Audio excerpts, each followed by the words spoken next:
whenever you are stuck up with a question, what next? Read random. He insisted on both the words, not just read. Read and random, both were equally important. And so you can read, after Harry Potter, you can suddenly read Chanakya Niti. Then you read Not Without My Daughter. Yeah. And then suddenly you read Rabindranath Tagore stories. Hmm. And then Tim Ferriss. And our brain is very good at finding patterns and dynamic correlations into disparate things or books. Okay. And that's where your creative thinking starts.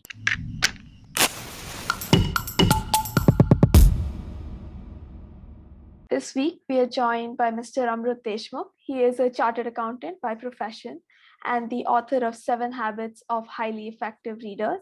And he's currently on a mission to make India read and is better known as the Booklet Guy. It's a pleasure to have you on this podcast, Amrut.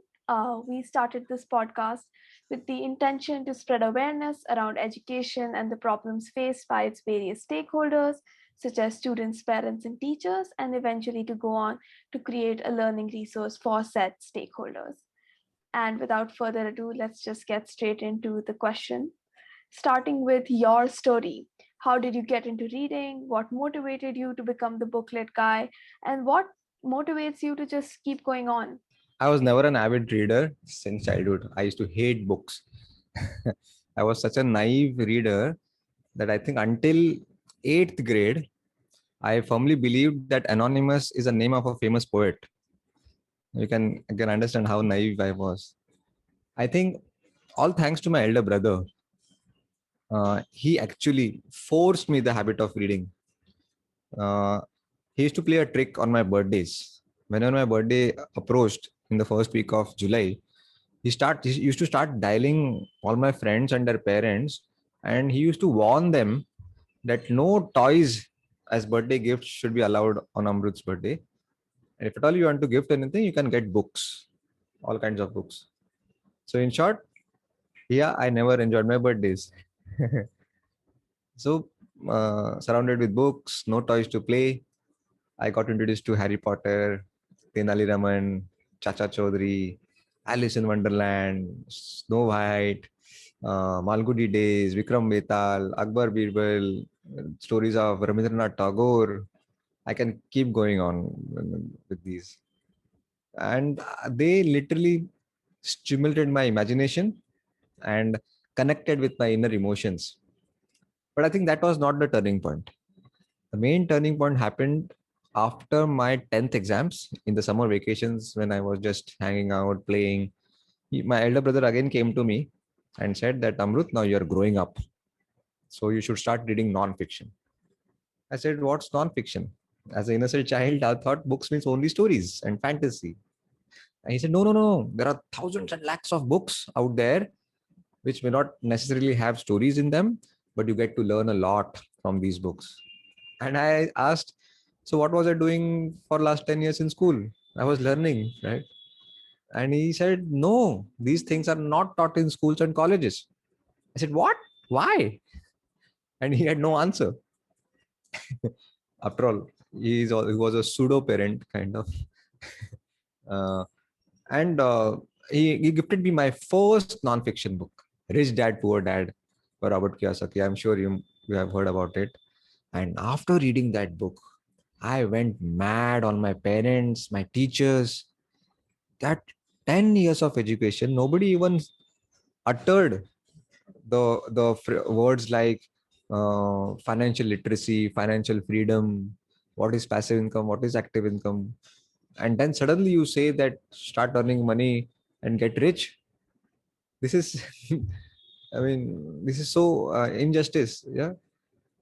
And there was no looking back since then. Then came The Monk Who Sold His Ferrari, Chanakya Niti, How to Win Friends and Influence People by Dale Carnegie. That's my all-time favorite. It's a Bible to me. It's a must-read. I would insist all our viewers of Ignited that if you haven't read this book, you have committed a sin. आपने पाप किया. Then so many. Yeah, Alchemist, Paulo Coelho, yeah, Robin Sharma. And I realized the more I know, the more I come to know, that there is a lot that I don't know. And since then, I fell in love with non-fiction as well. I read both, but now more towards learning and less towards entertainment. Unlike you, I also grew up surrounded by books, and I also got gifted books on my birthday, but that was more because it was a personal choice and less Oh because wow. someone went around telling no My, toys. my brother would have loved to have you as a younger sister. Yeah, but even then, even back then, I got into this sort of habit of I liked a few genres. I liked my detective novels. I liked my, comic books, and that was it. And in a recent TEDx talk you gave, you referred to something called read random. Why is this important, and how can we stop ourselves from falling into microchasms of genres of personal enjoyment? These were the golden words of my elder brother. When I was a child, he always used to say, Amrut, whenever you are stuck up with a question, what next? Read random. He insisted on both the words, not just read. Read and random, both were equally important. And I realized the importance of these two words later on in last 4 or 5 years when I started this mission and started reading seriously for India as booklet guy of India. See, randomness is the mother of creativity and innovation. You look around all the innovative products around you in your house here, they're always combination of two or more random things. Unfortunately, randomness is the opposite of logic. And we so-called highly educated people don't like randomness. Children love it.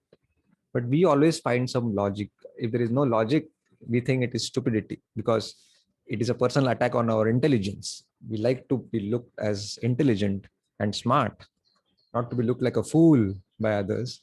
But if you go back, for example, 10 years ago, somebody came out with an idea of putting a camera in a mobile, and you won't believe here, his boss sacked him for coming out with such a stupid idea. Because I can empathize with the boss. Huh? See, with hindsight, it is very easy to say that it was an obvious hit idea.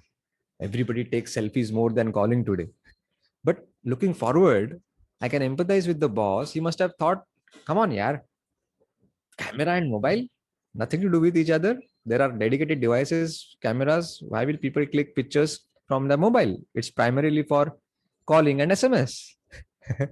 But we know the reality today. So see, randomness is very important. And so you can read, after Harry Potter, you can suddenly read Chanakya Niti. Then you read Not Without My Daughter. Yeah. And then suddenly you read Rabindranath Tagore stories. Hmm. And then Tim Ferriss. And our brain is very good at finding patterns and dynamic correlations into disparate things or books. Okay. And that's where your creative thinking starts. Yeah, and I think that's a misconception, like you said, with uh, the guy who came up with the camera and the phone. We're so sort of stuck up in what is currently the the the current utility that we can't move forward and see what are the possibilities. And I think with reading, people have similar misconceptions. So what is one common misconception about reading that you often come across, and what are your thoughts on it? Sure. Most common complaint or a misconception. Amrut, I take the book with a lot of enthusiasm and excitement, start reading, but after reading 10, 15 pages, I type puss. All the excitement fades away. I lose interest. And then I leave the book half read. And I feel the guilt of not reading the entire book till the last page. And then when I take the next book, I'm again trapped in that guilt loop that I have not finished the previous book and I'm taking the new book. Most common question. And I always say that don't take reading too seriously. Yes, I'm saying this. You can trust me. You can take it on my face value. uh, See, I can counter question on the same complaint. For example, you say that I was watching Amir Khan's movie on TV, but maza nahi aaya, so I changed the channel. Will you say, oh, I insulted Amir Khan, I frequently change the channel, I'm a bad movie watcher?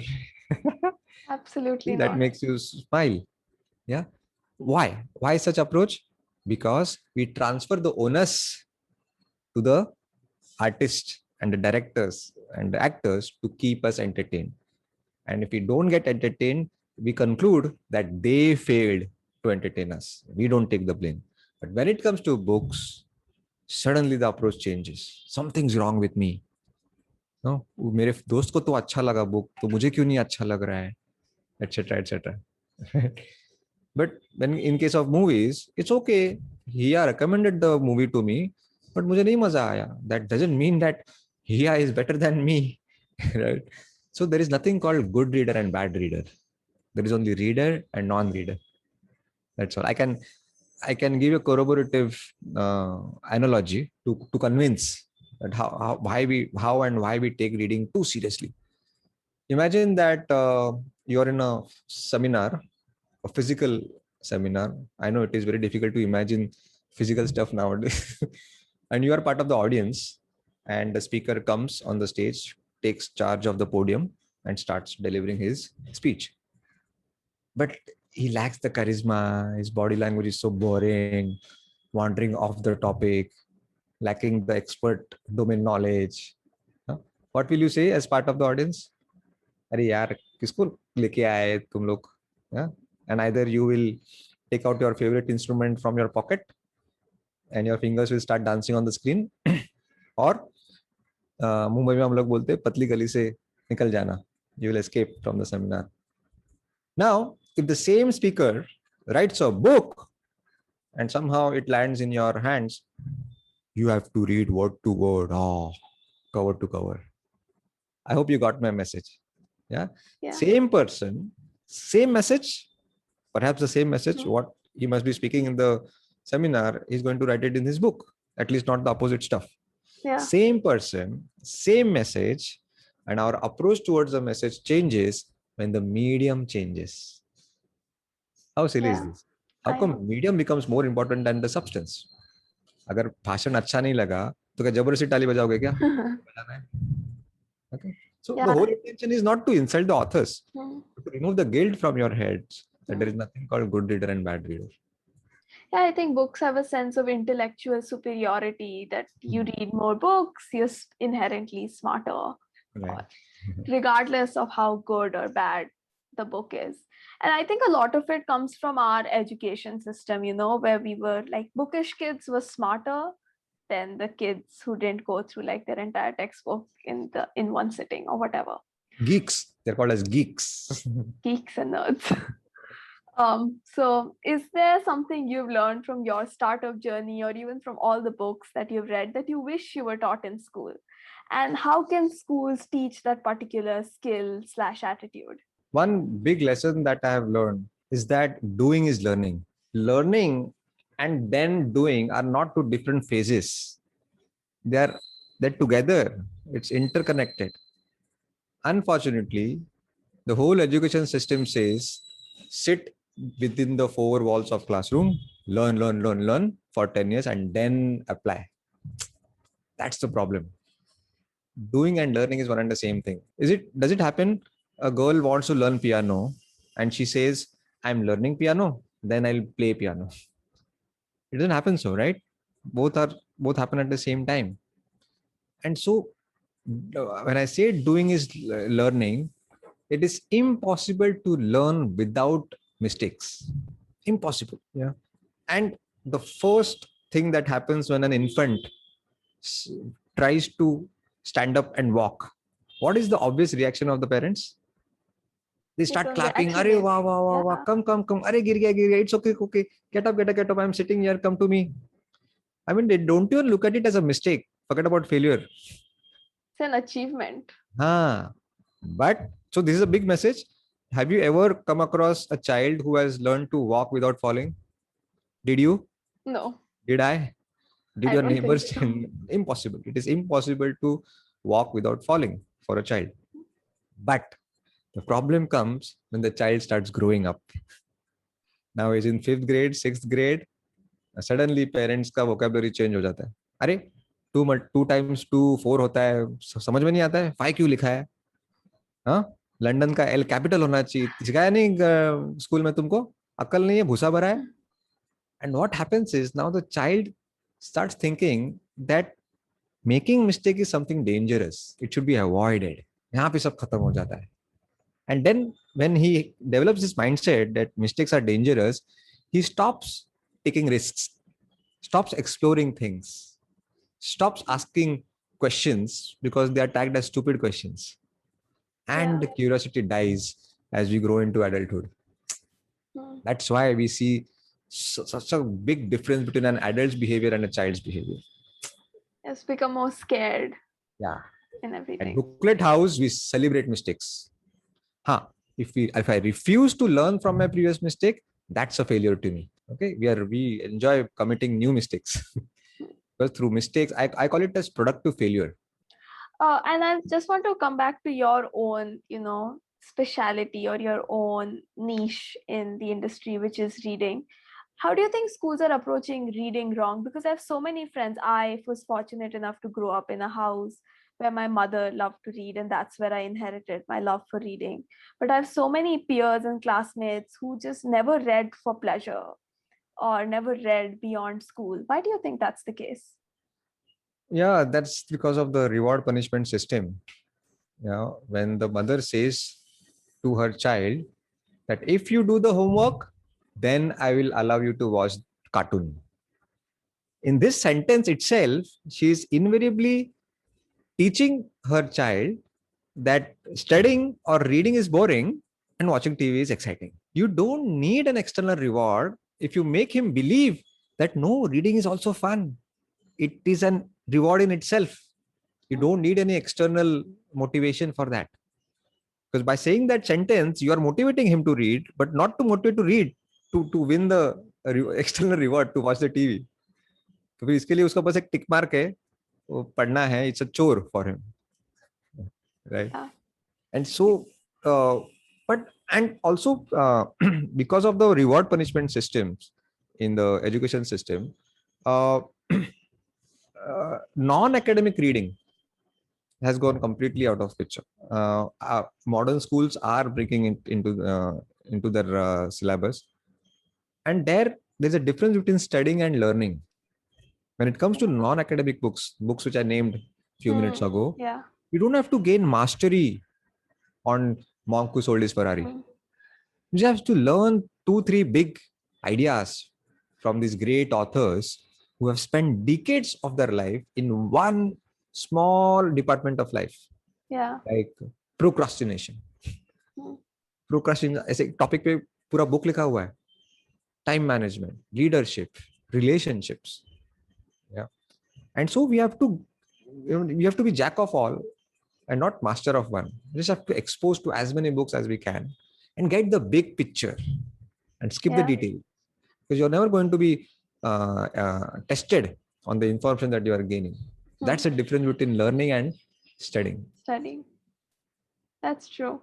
So your mission statement is to make India read, which is a big task in and of itself for multiple reasons. But why do you think this is a particularly important ideology to push in schools? And what does our education system get wrong about reading beyond the difference between studying and learning? I get two most common comments from adults, especially who are new parents, with a child of 3 to 3 years. One is, Amrut, how can I cultivate reading habit in my son, in my daughter? She is 8-year-old, she is 5-year-old. And another most common question, Amrut, I used to read a lot in my childhood, but now I've lost touch with books. Can you see the contradiction between the two? On one hand, they are claiming that if you cultivate reading habit in children, you will make a big difference in India. And on the other, they're admitting that I used to read when I was a child, but not anymore. तो ऐसा कुछ नहीं है. Age has nothing to do with cultivating good habit or getting rid of a bad habit. No. I have a clear statistics with me now. right?